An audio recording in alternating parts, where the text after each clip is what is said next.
Okay, friends, these are my dear friends, Susan and Ryan, and they have a few books they want to share with you. Okay, so this is my personal favorite book. It's Johnny Tremain, and it's based in the time of the American Revolution, before it starts, and then in the beginning of the very beginning of the war. And it's talking about like all the founding fathers, and Johnny gets mixed up in that. And it's such an incredible story, and it shows how our founding fathers were incredible people. Awesome, thank you. Okay, so here I have Carry On, Mr. Bowditch by Jean Lee Latham. And this is a book that I could read 100 times. Like, I probably should go read it again because I love that Nathaniel was, he just picked himself up by his bootstraps and just made something of his life. He wanted to learn something and was kind of told by the outside world he couldn't, so he just did it himself. And he ended up changing lives because of it. And so he's very inspirational to me. Love Mr. Bowditch. So the narrative of the life of Frederick Douglass, it kind of goes along the same lines of, this story of a slave who wanted better for his life. And I love that there were people placed in his path that kind of just helped him along his way. Someone who was willing to teach him to read a little bit. And then he figured out a way to get the other boys to teach him to read some more. And how that education truly became the way he became free. And so I love Frederick Douglass's story. What age do you say for that, Susan? This is older. It's little print, so probably your teenagers would.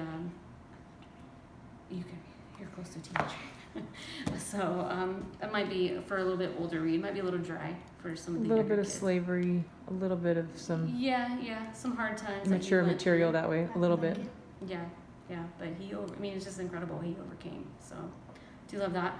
This one is Unlikely Heroes by Ron Carter. So it's just a compilation of a lot of stories that you just never hear about of the American Revolution, and just how just regular people did heroic things. And my favorite is the story of Edward Hand, who was this captain of these Pennsylvania riflemen.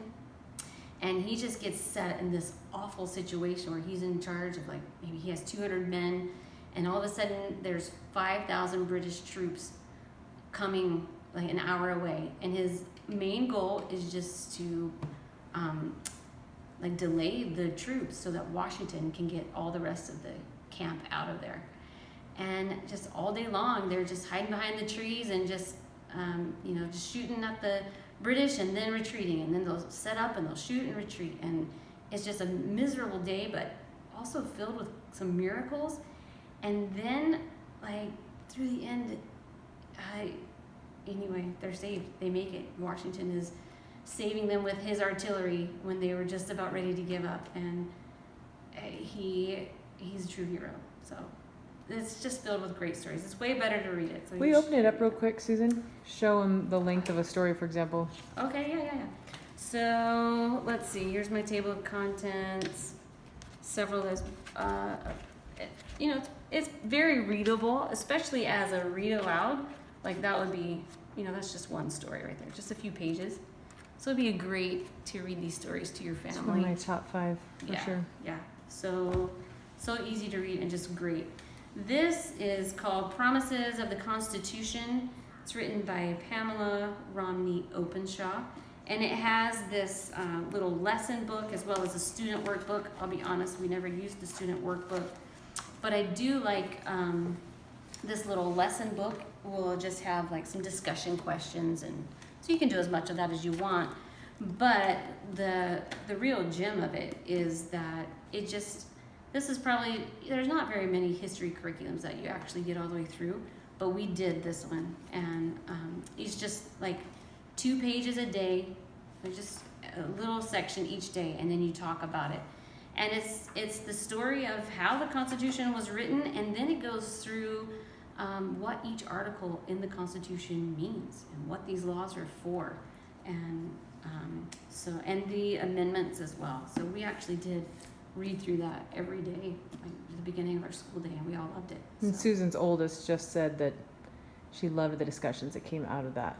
yeah. Yeah, So but- there were some really good thought-provoking questions. They apply it to our day and what's gone wrong and what it was really supposed to be like, and just the genius of the Constitution and the miracle that it is that we even have a Constitution. So Thank you, Susan and Ryan.